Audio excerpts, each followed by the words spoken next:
بسم الله الرحمن الرحيم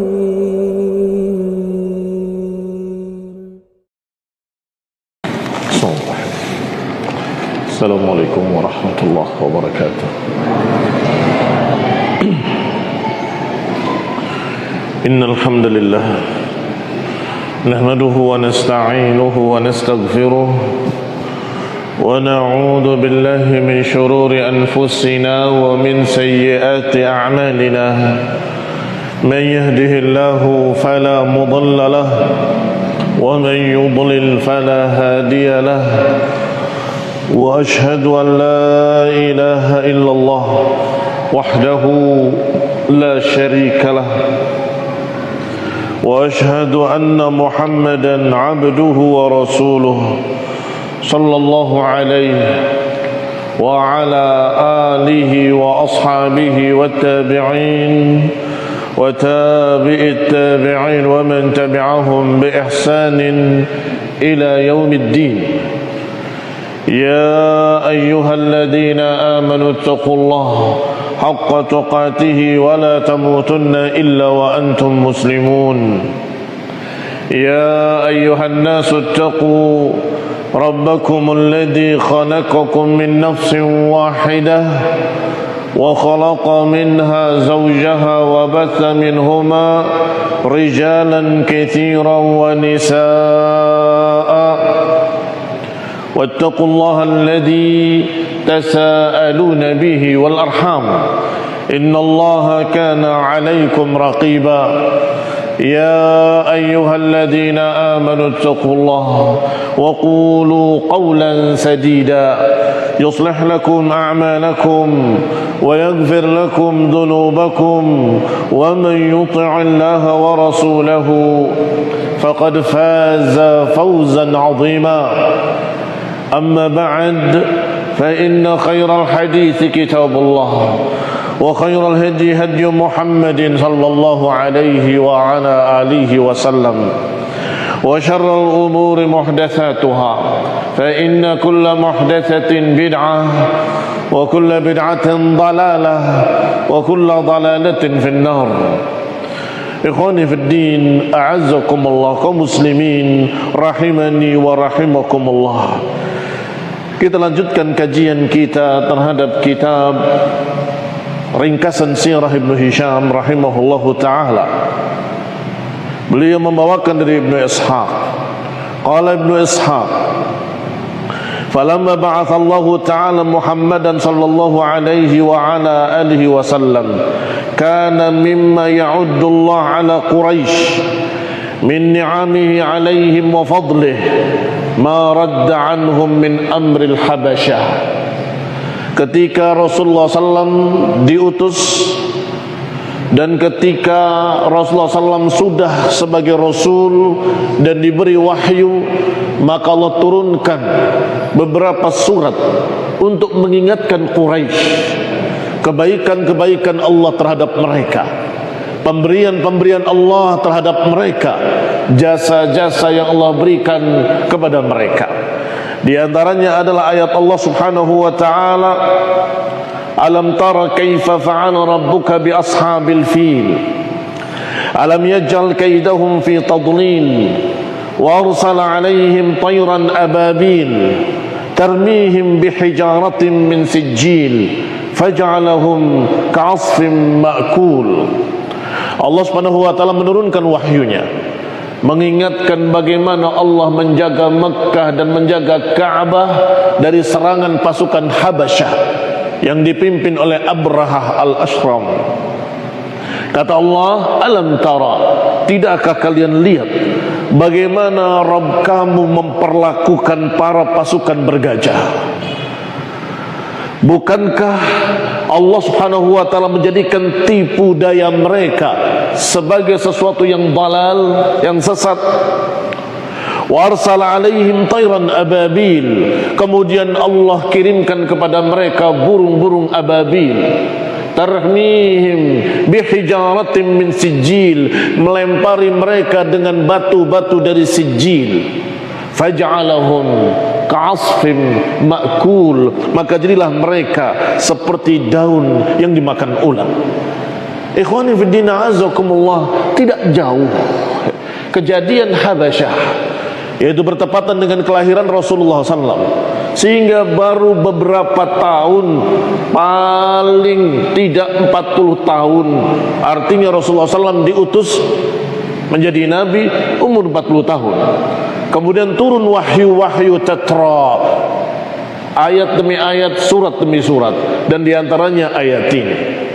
Dan disebutkan pula di dalam sirah Ibn Hisham, surat yang kedua, yaitu li'ila fi Quraisy ila fihim rihlatasy syita'i was-saif falyabudu rabb hadzal bait alladzi at'amahum min ju' wa amanahum min khauf.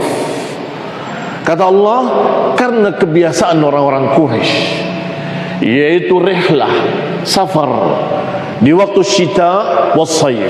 Syita musim dingin, saif musim panas. Kemudian Allah katakan falyabudu rabb hadzal bait, maka beribadahlah kepada Rabbnya Ka'bah ini, Rabbnya bait ini. Ini khonibina azakumullah sebagai dalil bahwa mereka ini tidak menyembah Ka'bah, tidak menyembah batu atau hajar aswad, tidak menyembah al-bait, tetapi menyembah Rabb hadzal bait, Rabbnya. Dan terlihat ketika Abdul Muthalib menyatakan ana rabbu hadzal ibil, aku hanya penggembala unta. Adapun Ka'bah laha rabbuha, adapun Ka'bah punya Rabb sendiri yang akan menjaganya. Maka dalam surat Al-Quraisy, Allah Subhanahu wa taala mengingatkan pula keutamaannya yang Allah berikan pada orang-orang Quraisy. Orang-orang Quraisy ini kebiasaannya safar. Mereka berjalan di musim panas dan di musim dingin. Rihlatasy syita, perjalanan di waktu musim dingin ke Yaman dan musim panas ke Syam. Dan subhanallah, antara Syam dengan Yaman musimnya terbalik. Kalau di Yaman musim panas, maka di Syam musim dingin. Kalau di Syam musim panas, maka di Yaman musim dingin. Sehingga Quraisy, penduduk Mekah, mereka akan safar membawa barang-barang dagangannya ke Syam. Dan nanti kita akan mengikuti bagaimana kisah Rasulullah SAW diajak ke Syam oleh pamannya untuk berdagang, yang menunjukkan bahwa itu adalah ila fihim rihlatasy syita'i was-saif. Kebiasaan mereka adalah safar untuk berdagang ke Yaman dan ke Syam di musim panas dan musim dingin. Kaum muslimin rahimani wa rahimakumullah, apa kaitannya dengan keutamaan yang Allah berikan pada mereka? Kaitannya adalah akhirnya Mekah menjadi pusat perdagangan. Orang-orang Syam kalau ingin barang-barang Yaman tidak perlu ke Yaman, cukup ke Mekah, ada barang-barang Yaman. Orang-orang Yaman kalau menginginkan barang-barang Syam, mereka tidak perlu ke Syam, cukup ke Mekah. Akhirnya terbentuklah pasar yang dijuluki pasar Uqaud. Pasar Uqaud adalah pasar tahunan yang didatangi oleh seluruh manusia dari penjuru Arab, dari Syam, dari Yaman, bahkan dari Habasyah dan lain-lainnya. Ikhwan fillah a'azakumullah, kaum muslimin rahimani wa rahimakumullah. Ditambah lagi Allah Subhanahu wa taala sudah menakdirkan bulan-bulan haram, bulan-bulan suci, dan itu dipegang oleh orang-orang Arab secara konsekuen. Ketika di musim haji, mereka melihat musuhnya, bahkan orang yang berhutang darah, yang membunuh bapaknya, mereka tidak akan melakukan apa-apa. Karena dua hal, karena itu tempat haram, dan yang kedua karena bulannya bulan haram. Sehingga barakallahu fikum, satu, makanan mereka melimpah atau keuntungan rezeki mereka melimpah, padahal tadinya padang tandus. Yang kedua, aman. Aman karena bulan haram, aman karena tanah haram. Maka Allah katakan falyabudu rabb hadzal bait alladzi at'amahum min ju', yang memberi makan mereka dari kelaparan, yang memberi rezeki, wa amanahum min khauf, dan mengamankan mereka dari rasa takut. Ikhwan fillah a'azakumullah, Allah sebutkan dua. At'amahum, memberi makan mereka, wa amanahum, dan mengamankan mereka. Karena sebab adanya Ka'bah yang dibangun oleh Nabiullah Ibrahim dan Ismail, karena adanya keutamaan dari Allah yang Allah berikan kepada mereka dengan sebab Ka'bah tadi. Falyabudu rabb hadzal bait, maka beribadahlah kepada Rabbnya Ka'bah ini. Ikhwani bin a'azakumullah, Allah ingatkan apa yang Allah pernah lakukan untuk mereka. Sudah pernah kita sampaikan bahwa Mekkah itu disebutkan dalam Al-Quran biwadin ghairi dhi zar'in 'inda baitikal muharram. Wadin ghairi dhi zar', lembah yang tidak punya tumbuhan apapun, tandus, kering. Kira-kira apakah mungkin akan menjadi pusat perdagangan? Tidak mungkin. Mau apa mereka ke sana tandus? Kenyataannya, dengan sebab Allah takdirkan adanya Ka'bah di sana menjadi pusat perdagangan internasional. Ditambah lagi aman, mereka semua kabilah-kabilah di sekitarnya konsekuen dengan bulan-bulan haram. Hanya saja ada bid'ah yang mereka adakan. Salah satu dari bulan-bulan haram tersebut, kata mereka, kalau ada acara tertentu atau ada perang, mereka pindahkan ke bulan Safar dengan anggapan bulan Safar bulan sial. Kita pindahkan saja bulan haram tahun ini yang satu bulan ke Safar. Ini barakallahu fikum, wa ma yu'minu aktsaruhum billahi illa wa hum musyrikun. Tidaklah mereka beriman kecuali mencampurinya dengan kesyirikan-kesyirikan. Tidaklah mereka melakukan satu ibadah kepada Allah kecuali dicampur dengan kesyirikan-kesyirikan. Kembali kepada ucapan Ibnu Ishaq rahimahullahu taala. Qala dzakara walad Nizar ibn Ma'ad. Berikutnya disebutkan lagi tentang keturunan Rasulullah SAW atau keturunan Quraisy. Dimulai dari Nizar. Fawalad Nizar ibn Ma'ad thalatha nafar. Nizar ibn Ma'ad memiliki 3 anak laki-laki, Mudar wa Rabi'ah wa Anmar. Mudar memiliki 2 anak laki-laki, Ilyas dan Ailan. Ilyas memiliki 3 orang laki-laki, memiliki anak 3, Mudrikah wa Tabikhah wa Qama'ah. Mudrikah memiliki 2 anak laki-laki, Khuzaimah dan Hudzail.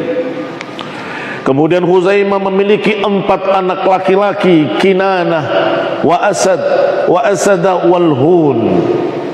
Disebut anak laki-laki saja karena memang nasab itu dalam Islam dari laki-laki. Di antara anaknya yang bernama Kinanah. Kinanah memiliki 4 anak juga, yaitu Nadr wa Malik wa Abdu Manah wa Milkan.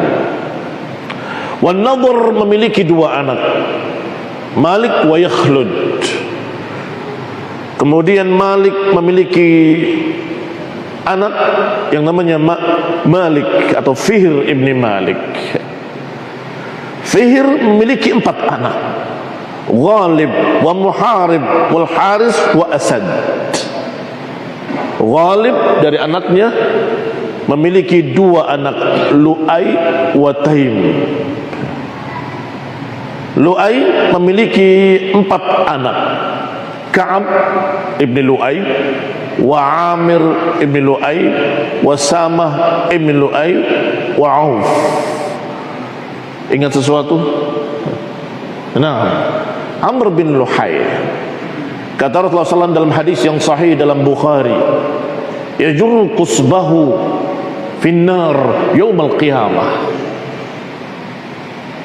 Amr bin Lu'ay adalah orang yang nanti di neraka menyeret ususnya atau terseret-seret ususnya dalam neraka karena dia awwalu man sayyabas sawaib, man sayyabas sawaib, awal pertama mendatangkan keberhalaan di kalangan Arab.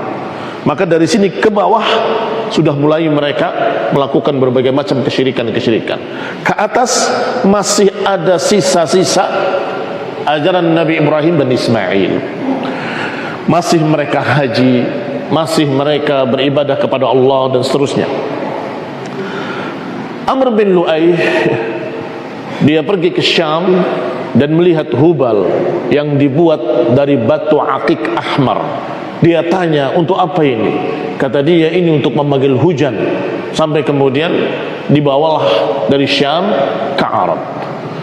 Kemudian karena Amr bin Lu'ay seperti dukun, sering berhubungan dengan jin-jin, syaitan-syaitan, maka syaitannya membisikkan kepadanya, "I'ti Juddah tajid asnaman mu'addah." Datangi Jeddah, engkau akan dapati berhala yang sudah dipersiapkan. Ternyata ketika dicari di sana, yang ditemukan adalah peninggalan berhala kaum Nuh, Wad, Suwa', Yaghuth, Ya'uq dan Nasr. Yang ternyata bukan bentuk manusia, tetapi lambang-lambang. Ini lambangnya Wad, ini lambangnya Suwa', ini lambangnya ada yang berbentuk burung, ada yang berbentuk lain. Wallahu ta'ala a'lam bis-shawab. Kemudian dari anaknya ada yang bernama Ka'ab. Ka'ab memiliki 3 anak, Murrah, Wa'adi, wa Husais. Adi mengingatkan kepada siapa? Nah, sahabat Umar Ibn Khattab radhiyallahu ta'ala anhu dari Bani Adi, dari turunan Adi. Kemudian dari 3 tadi ada yang bernama Murrah. Murrah ini memiliki 3 anak, Kilab, Wataim, wa Yaqdhah. At-Taimi, Taim ibn Murrah mengingatkan kita pada Abu Bakar Siddiq radhiyallahu ta'ala anhu. Dan Kilab memiliki 2 anak, Qusay wa Zuhrah. Qusay memiliki 4 anak, Abdul Manaf, Abdul Dar, Abdul Uzza dan Abdul Qusay. Kadang-kadang mereka menyebutkan abad dengan 2 makna. Bisa bermakna hamba, yakni penyembah. Bisa hamba bermakna budak. Budaknya Manaf, budaknya atau Abdul Dar, pelayan Dar, atau Abdul Uzza, pelayan Uzza, wa Abdul Qusay. Abdi Manaf memiliki 4 anak. Hashim, 4 anak laki-laki maksudnya, yang perempuan tidak dibahas. Hashim, wa Abdi Syams, wal Muttalib, wa Naufal. Anaknya Abdi Manaf 4 ini. Hashim yang turunnya disebut Bani Hashim, Abdul Syams yang turunannya Bani Abdul Syams, wal Muttalib turunannya Bani Abdul Muttalib, wa Naufal. Wa auladu Abdul Muttalib ibni Hashim, yang berikutnya adalah anaknya Abdul Muttalib. Anaknya Hashim tadi, Abdul Muttalib memiliki beberapa anak, 10 laki-laki, 6 perempuan. Lebih rinci dibahas yang perempuannya juga, karena Abdul Muttalib inilah dari keluarga dia nanti akan lahir Abdullah, dan dari Abdullah akan lahir Nabi kita Nabi Muhammad sallallahu alaihi wa ala alihi wasallam. Qala fa walada Abdul Muttalib ibni Hashim 10 nafar wa 6 niswah. Bahwasanya Abdul Muttalib melahirkan 10 anak laki-laki dan 6 anak perempuan. Yang laki-lakinya adalah Abbas ibn Abdul Muttalib, wa Hamzah ibn Abdul Muttalib, wa Abdullah bapaknya Rasulullah SAW, wa Aba Talib, wa Zubair, wal Harith, wa Hajlan, wal Muqawwim, wa Dirar, wa Aba Lahab. Siapa Abu Lahab namanya? Abdul Uzza. Yang perempuannya Safiyah, Ummu Hakim, wa Atikah, wa Aminah, wa Amimah, wa Arwa, wa Barrah. 6 anak perempuan. Ikhwan ibn a'azakumullah. Maka selanjutnya kita akan membahas lebih rinci adalah tentang Abdul Muttalib dan kemudian Abdullah dan kemudian lahirnya Rasulullah sallallahu alaihi wa ala alihi wasallam. Abdul Muttalib, qala Abdullah ibn Abdul Muttalib Rasulullah sallallahu alaihi wasallam sayyidi waladi Adam. Maka dari anak 10 tadi ada yang bernama Abdullah. Dari Abdullah lahirlah Nabi kita Sayyid waladi Adam, Nabi Muhammad sallallahu alaihi wa ala alihi wasallam. Maka nasab beliau alaihi salatu wassalam adalah Muhammad ibni Abdullah ibni Abdul Muttalib salawatullahi wasalamuhu wa rahmatuhu wa barakatuhu alaihi wa ala alihi. Adapun ibunya adalah Aminah bintu Wahbin ibni Abdi Manaf ibni Zuhrah ibni Kilab. Berarti bersambung sanadnya pada Abdi Manaf. Ke atasnya sama ibni Kilab, ibni Murrah, ibni Ka'ab, ibni Lu'ay, ibni Ghalib, ibni Fihr, ibni Malik, ibni Nadhr. Wa ummuha, ibunya Rasulullah SAW adalah Barrah binti Abdul Uzza ibni Uthman ibni Abdiddar ibni Qusay ibni Kilab ibni Murrah ibni Ka'ab ibni Lu'ay ibni Ghalib ibni Fihr ibni Malik ibni Nadhr. Fa Rasulullah sallallahu alaihi wa ala alihi wasallam, maka Rasulullah SAW adalah asyrafa waladi Adam nasaban, yang paling afdal dari turunan Adam nasabnya. Allah pilihkan dari bangsa yang terbaik, Allah pilihkan dari suku yang terbaik, Allah pilihkan dari kabilah yang terbaik, dan Allah pilihkan dari keluarga yang terbaik, dan Allah pilihkan manusia yang terbaik sallallahu alaihi wa ala alihi wasallam. Dikatakan bahwa Rasulullah SAW pernah berkata, tidak pernah dilahirkan dari zina. Artinya calon Nabiullah ini di punggung Adam sampai lahirnya Rasulullah SAW tidak pernah lahir dari zina, selalu dari pernikahan yang normal, pernikahan yang sah. Ikhwan ibn a'azakumullah, artinya bapaknya, kakeknya terus sampai ke atas tidak ada dilahirkan dalam keadaan zina. Qala wa afdaluhum nashaban, kedudukannya juga paling mulia, turunannya juga paling bagus. Min qibali abihi wa ummihi, dari bapaknya maupun dari ibunya sama-sama turunan Quraisy, sama-sama turunan Nabi Ismail, tidak tercampur. Sallallahu alaihi wa ala alihi wasallam wa syarrafa wa karrama wa majjada wa 'azzam. Semoga Allah berikan salawat kepadanya, Allah berikan kemuliaan, ketinggian dan keagungan. Thumma inna Abdul Muttalib bainama huwa naim fil hijr id utiya fa umira bihafri Zamzam. Abdul Muttalib sebelum punya anak 10, masih baru punya anak 1, disebutkan bahwa dia bermimpi disuruh untuk menggali Zamzam. Zamzam ini terkubur setelah Zurhum meninggalkan Mekah. Masih ingat Jurhum? Awal pertama ketika Nabi Ibrahim meninggalkan Hajar, istrinya, di Mekah, di tempat yang tandus tadi, maka ibunya kehabisan air, mencari ke sana kemari, naik ke Bukit Safa, naik ke Bukit Marwah untuk mencari kalau ada bantuan atau ada tanda-tanda adanya air. Anaknya Ismail yang masih bayi ketika itu diletakkan di bawah.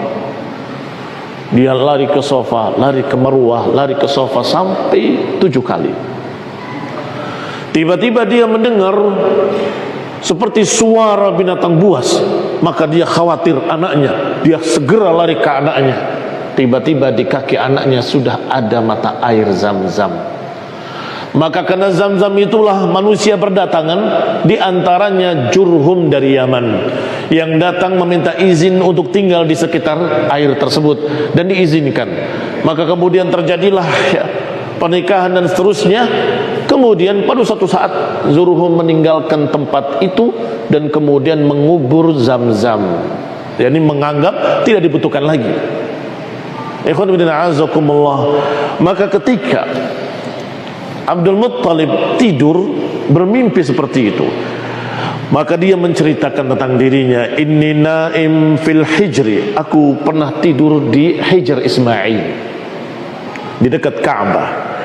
Id atani atin, tiba-tiba datang kepadaku sesuatu yang membisikkan, ihfir tayyibah, galilah tayyibah. Qultu wa ma tayyibah, apa itu tayyibah? Kemudian hilang. Falamma kanal ghad, pada keesokan harinya aku kembali tidur di tempat yang sama di Hijr Ismail. Tiba-tiba datang lagi sosok tadi dan membisikkan, ihfir al-madnunah. Aku bertanya lagi, wa mal madnunah, apa itu madnunah? Tsumma dhahab, kemudian hilang. Hari ketiganya datang lagi suara itu, sosok tadi ketika aku tidur di tempat yang sama. Faja'ani faqala, kemudian dia datang berkata, ihfir zamzam, galilah zamzam. Qultu wa ma zamzam, apa itu zamzam? Qala la tunzab abadan wa la tudham, yang tidak berhenti airnya dan tidak akan terputus. Tasqil hajijal a'zam, yang akan memberi minum orang-orang haji. Wa hiya bainal farathi wad dam, yang diantara darah dan kotoran hewan. Inda nuqratil ghurabil a'sam, ketika atau di tempat burung gagak mematuk-matuk, atau burung gagak yang bisu atau yang tuli mematuk-matuk. Ikhwan fillah azakumullah. Falamma buyyina lahu sya'naha wa dulla ala mawdi'iha, ketika dia mulai jelas tempatnya, ciri-cirinya dan sebagainya, arafa annahu qad sudiqa, dia yakin ini bisikan yang benar, karena bukan sekali, bukan dua kali, tapi tiga kali. Walaupun namanya disebut dengan berbeda. Pertama disebut galilah tayyibah, yang kedua galilah madnunah, yang ketiga galilah zamzam. Dan nama-nama itu sudah tidak dikenal lagi, sudah tidak dikenal, sehingga dia tanya, apa itu madnunah, apa itu tayyibah, apa itu zamzam. Ikhwani fillah azakumullah. Maka dia pun berazam untuk menggalinya di tempat tersebut. Arafa annahu qad sudiq, ghada bimi'walihi wa ma'ahu ibnuhul Harith. Maka datanglah dia ke tempat tersebut membawa cangkulnya. Laisa lahu yawma idin waladun ghairuhu, dia belum punya anak lain kecuali Harith saja. Maka berdua dengan anaknya. Fahafara fiha, dia menggali di tempat tersebut. Falamma bada li Abdul Muttalib at-tay kabbar, ketika tampak ada bekas-bekas sesuatu di dalamnya, dia bertakbir, Allahu Akbar. Fa'arafat Quraisy, maka orang Quraisy yang berada di sekitarnya, yang awalnya bingung ada apa dengan Abdul Muttalib ini, tiba-tiba menggali di sana. Maka dia berkata, atau mereka para penonton ini berkata, qad adraka hajatah, Abdul Muttalib sudah mendapatkan apa yang dia cari. Faqamu ilaih, mereka semua bangun ingin melihat ada apa yang ditemukan. Faqalu ya Abdul Muttalib, innaha bi'ru abina Ismail, wahai Abdul Muttalib, ini adalah sumur nenek moyang kita Ibrahim dan Ismail.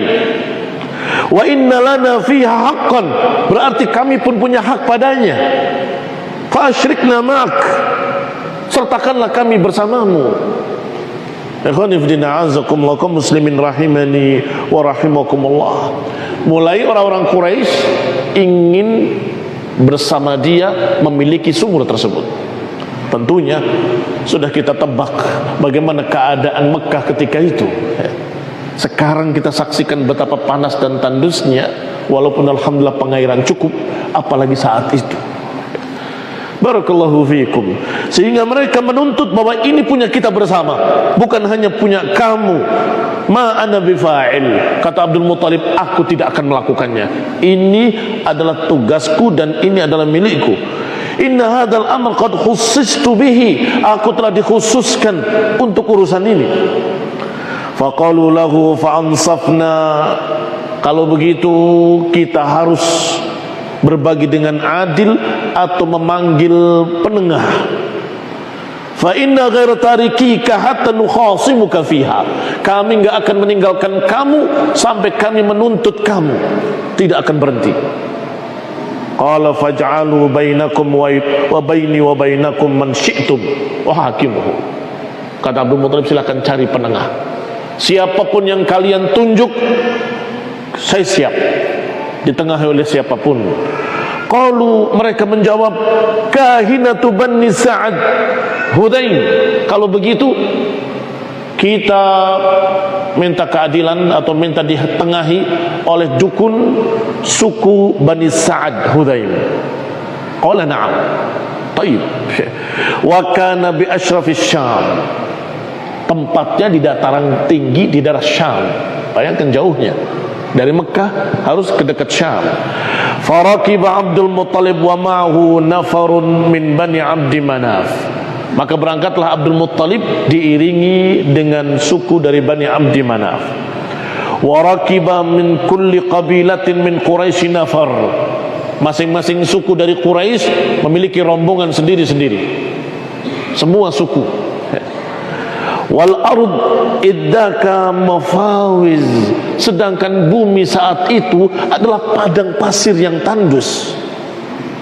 Fakharaju hatta idza kanu bi ba'd tilkal mafawiz, ketika mereka sudah sampai di tengah-tengah padang pasir di antara Hijaz dan Syam, di tengah-tengah antara Hijaz, Makkah, Madinah dan Syam, Abdul Muttalib kehabisan air dan juga pengikut-pengikutnya kehabisan air. Fadama'u hatta ayqanu bil halakah, mereka kehabisan air, mereka kehausan, dan mereka yakin mereka akan mati. Fastaqau min man ma'ahum min qabail, meminta ke rombongan-rombongan yang lain minta air. Dijawab oleh mereka, kalau kami berikan air kami kepada kamu, kami akan mengalami hal yang sama dengan kalian. Iya kan?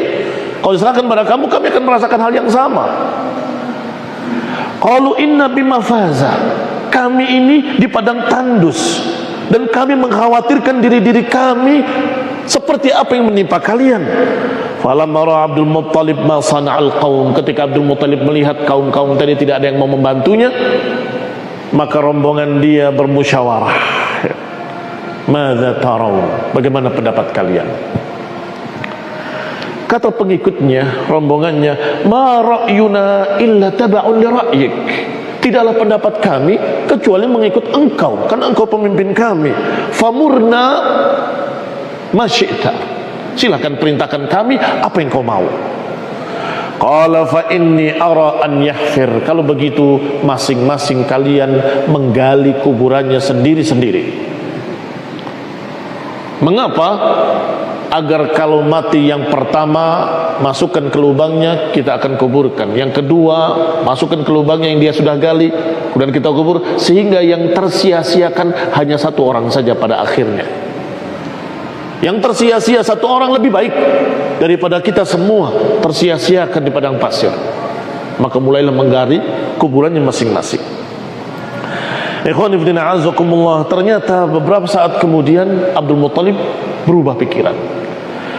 Kata dia, sungguh aku melihat duduknya kita di sini menunggu mati adalah kelemahan.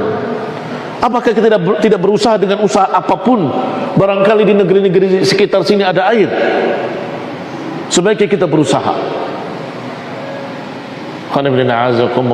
Sudah disuruh menggali, sisa tenaganya untuk menggali dalam keadaan nggak ada minum.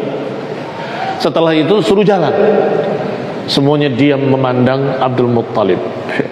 Abdul Muttalib bangkit berjalan menuju kendaraannya, dan dia menghentakkan kakinya ke tanah untuk menaiki kudanya. Sebagaimana umumnya orang menaiki kuda, dihentakkan kakinya mengeluarkan air. Maka mereka semua bertakbir, Allahu Akbar. Air itu digali sedikit keluar lagi, dan kemudian mereka minum semua, dan orang-orang yang lain dibagi. Halumma halumma, kata Abdul Muttalib, marilah kemari, ambillah air ini air Allah berikan untuk kalian, air ini Allah berikan untuk kalian.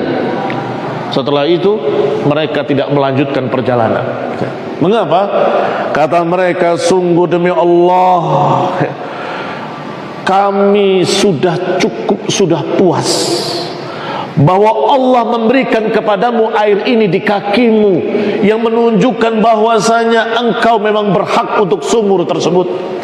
Kembalilah ke Mekah dan silahkan gali, dan itu adalah hakmu, wahai Abdul Muttalib. Maka terus menerus urusan pengairan adalah urusan Abdul Muttalib dan turunannya, dan dibagikan untuk orang-orang haji, tamu, pendatang, dan seterusnya dan seterusnya. Ikhwan fillah azakumullah, dikatakan dengan kalimat falamma taqaddama fubada'al qabail min Quraisy, setelah dipanggil mereka semua, halumma ilal ma, marilah kemari, minumlah air ini. Maka mereka berkata dengan kalimat innalladzi saqaka hadzal ma bihadhil falat lahu alladzi saqaka zamzam. Sesungguhnya dia yang telah memberi minum engkau di tempat yang tandus seperti ini, dia juga yang memberikan kepadamu ma'i zamzam, air zamzam. Farji' ila siqayatika rasyida, maka pulanglah engkau wahai Abdul Muttalib dan lanjutkan penggalianmu terhadap sumur tersebut dengan aman tentram.